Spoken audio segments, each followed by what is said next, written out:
আসসালামু আলাইকুম প্রিয় শিক্ষার্থীরা, নবম শ্রেণী ইসলাম শিক্ষা আরও একটি নতুন পর্বে তোমাদেরকে স্বাগতম। আমরা এই পর্বে আলোচনা করব নবম শ্রেণী ইসলাম শিক্ষা বইয়ের দ্বিতীয় অধ্যায় পৃষ্ঠা নং 42। পৃষ্ঠা নং 42-এ যে কাজটি রয়েছে আমরা এই পর্বে সেটি সমাধান করব।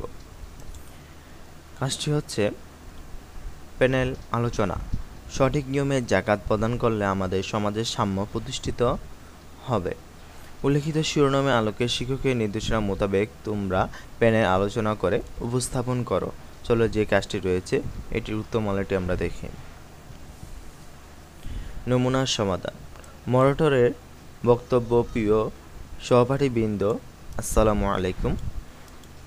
আমরা আজ আমাদের প্রিয় শিক্ষকের নেতৃত্বে একটি প্যানেল আলোচনা শুরু করতে যাচ্ছি। এখানে আমরা 5 জন শিক্ষার্থী নিয়ে একটি প্যানেল বা দল গঠন করছি। প্যানেল সদস্যরা তোমাদের উদ্দেশ্যে উপরের শিরোনাম আলোকে আলোচনা করব। আলোচনা শেষে তোমাদের কোনো বিষয়ে জানা থাকলে তা প্রশ্নের মাধ্যমে জেনে নেবে। এবার আমি আলোচকদের নিকট কিছু প্রশ্ন রাখতে চাই, যেগুলো উত্তর তাদের আলোচনা আসে। যেমন,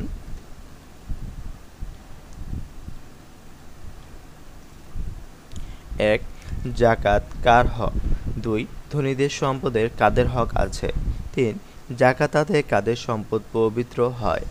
4. জাকাতাতে সমাজে কি উপকার হয়? 5. জাকাতাতে দেশে অর্থনীতিতে কি পরিবর্তন ঘটে? 6. জাকাত বন্টনের সঠিক পরিকল্পনা উপকারিতা কি? এবার আমি প্যানেলের প্রথম আলোচক তানবীরকে আলোচনা করার জন্য আমন্ত্রণ জানাচ্ছি।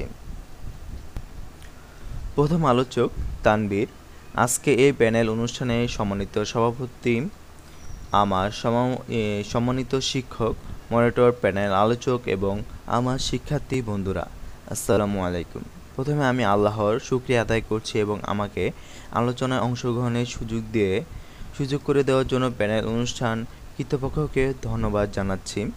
আজকে আমাদের আলোচ্য বিষয় হলো সঠিক নিয়মে জাকাত প্রদান করলে আমাদের সমাজে সাম্য প্রতিষ্ঠা হবে। কথাটি সঠিক এবং যৌক্তিক, কারণ জাকাতের মূল উদ্দেশ্য হলো সম্পদ যেন কিছু ধনী মানুষের হাতে আটকে না থেকে তা সমাজে ধনী দরিদ্র বৈষম্য দূরীকরণের কাজে ব্যবহৃত হয়। মানুষের নিজের সম্পদ পবিত্রকরণ ও বৃদ্ধিকরণের লক্ষ্যে অবশ্যই জাকাত আদায় করতে হবে। এটি আল্লাহর নির্দেশ, আর এটি পালনের দায়িত্বে সরকারের। কিন্তু আমাদের বাংলাদেশের সরকার জাকাত আদায় বন্টনের ব্যবস্থা করলেও তা আবশ্যিকভাবে নয়। ফলে মানুষ নিজেরা বিচ্ছিন্নভাবে পরিকল্পনাহীন জাকাত দিচ্ছে। এতে দরিদ্র জনগোষ্ঠী সাময়িকভাবে উপকৃত হলেও দারিদ্র্য বিমোচনে যথাযথ ভূমিকা রাখতে পারছে না।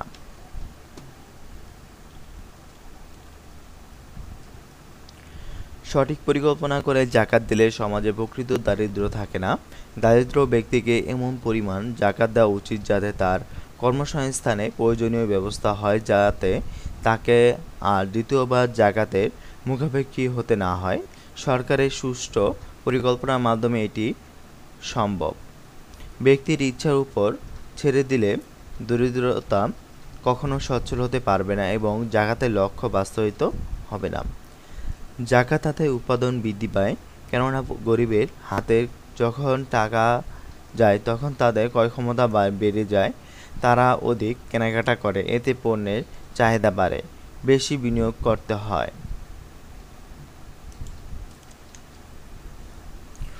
উৎপাদন ও যোগান বৃদ্ধি পায়, এতে উৎপাদনকারী লাভের পরিমাণও বাড়ে। জাকাত এভাবেই জাকাত আদায়কারীর সম্পদ বৃদ্ধি করে, কিন্তু সুদের ক্ষেত্রে এরূপ হয় না। এটি ধনীকে আরও ধনী করে এবং দরিদ্রকে আরও নিঃস্ব করে তোলে। জাকাত উৎপাদন বৃদ্ধি করে এবং টাকাকে অলসভাবে পড়ে থাকতে দেয় না, কেননা টাকা অলসভাবে পড়ে থাকলে বছর শেষে জাকাত দিতে মূলধন শেষ হয়ে যাবে। তাই জাকাত বৃদ্ধি অর্থনীতিতে সম্পদ এমনভাবে বিনিয়োগ করা হয় যাতে জাকাত আদায়ে মূলধনের টান না পড়ে। এতে অর্থনীতিতে পূর্ণ বিনিয়োগ ও সর্বোচ্চ উৎপাদন সম্ভব হয়। বেকার লোকদের কর্মসংস্থান বৃদ্ধি পায়, ক্রয় ক্ষমতা বাড়ে, জাতীয় প্রবৃদ্ধি বৃদ্ধি পায়। সুষ্ঠু সমন্বিত পরিকল্পনা করে জাকাত আদায় ও তা বন্টনের মাধ্যমে প্রতি বছর বিশাল একটি জনগোষ্ঠীকে স্বনির্ভর করা যায়। একটি গ্রাম থেকে আদায়কৃত জাকাতে অর্থ ধারা 3 অথবা 4টি পরিবারকে প্রয়োজনীয় অর্থ বা রিক্সা, ভ্যান, নৌকা, সেলাই মেশিন, গাড়ি বা এই জাতীয় কোনো উপার্জনের উপকরণ দিয়ে সাহায্য করা যায়। এভাবে 10 থেকে 15 বছরের একটি পরিকল্পনা করলে একটি গ্রাম সাবলীল হয়ে উঠবে। আমাদের আরও মনে রাখতে হবে, যাকাত শুধুমাত্র গরিবের হক। যাকাত আদায়ে ধনী সম্পদ পবিত্র হয়। সঠিক পরিকল্পনার মাধ্যমে যাকাত আদায় করলে কয়েক বছর পর দেশে যাকাত গ্রহণ করার মতো লোক থাকবে না। সুতরাং এই কথা যৌক্তিকভাবে বলা যায়, সঠিক নিয়মে যাকাত আদায় করলে সমাজে সাম্য প্রতিষ্ঠিত হবে।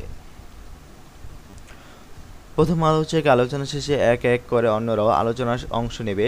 আলোচনার মাঝে মাঝে মডারেটর আলোচকদের উদ্দেশ্যে কিছু প্রশ্ন করবে এবং আলোচকরা তার উত্তর দেবে। যেমন প্রশ্ন 1, ইসলামী পরিভাষায় যাকাত কাকে বলে? উত্তরটি হচ্ছে, ইসলামী পরিভাষায় যাকাত আদায়ে সাম্যবান ব্যক্তি, সম্পদের দরিদ্র, অসহায় ও অভাবীদের আল্লাহর কর্তৃক নির্ধারিত যে অংশ রয়েছে তা যথার্থভাবে আদায় করাকে যাকাত বলে। প্রশ্ন 2, ইসলামী অর্থব্যবস্থার মূল ভিত্তি কি? উত্তরটি হচ্ছে, ইসলামী অর্থব্যবস্থার মূল ভিত্তি যাকাত। প্রশ্ন 3, বর্তমানে সরকারিভাবে যাকাত আদায় ও বন্টন ব্যবস্থা কিরূপ? উত্তরটি হচ্ছে, বর্তমানে সরকারিভাবে যাকাত আদায় ও বন্টন ব্যবস্থা আবশ্যিকভাবে নয়, ঐচ্ছিক। প্যানেল আলোচনা শেষে মডারেটর অন্যান্য শিক্ষার্থীদের নিকট থেকে প্রশ্ন আহরণ করবে এবং আলোচকরা তার উত্তর দিবে। যেমন প্রশ্ন 1, যাকাত আর্থিক ইবাদত কেন? উত্তরটি হচ্ছে, কারণ এই ইবাদত শুধু অর্থের মাধ্যমে হয়। প্রশ্ন 2, দারিদ্র্য বিমোচনে স্থায়ী পদ্ধতি কোনটি? উত্তরটি হচ্ছে, দারিদ্র্য বিমোচনে স্থায়ী পদ্ধতি যাকাত। প্রশ্ন 3, দরিদ্রদের কী পরিমাণ যাকাত দেওয়া উচিত? উত্তরটি হচ্ছে, এমন পরিমাণ যাতে তার কর্মসংস্থানের ব্যবস্থা হয়। প্রশ্ন 4, যাকাত আদায়ের মূল লক্ষ্য কী? উত্তরটি হচ্ছে, যাকাত আদায়ের মূল লক্ষ্য দরিদ্রতা দূরীকরণ ও সচ্ছলতা অর্জন। এরপর শিক্ষক সবাইকে ধন্যবাদ জানিয়ে আলোচনা শেষ করবেন। আমরা এই পর্বে পৃষ্ঠা নং 42 যে কাজটি রয়েছিল সেটি সমাধান করিয়ে দেওয়া হয়েছে। পরবর্তী পর্বে পৃষ্ঠা নং 47 যে কাজটি রয়েছে দলগত আলোচনা, সেটি আমরা পরবর্তী পর্বে তা সমাধান করে দেওয়া হবে। আজকে এই পর্যন্তই। পরবর্তী পর্বের জন্য সবাইকে শুভকামনা। আসসালামু আলাইকুম।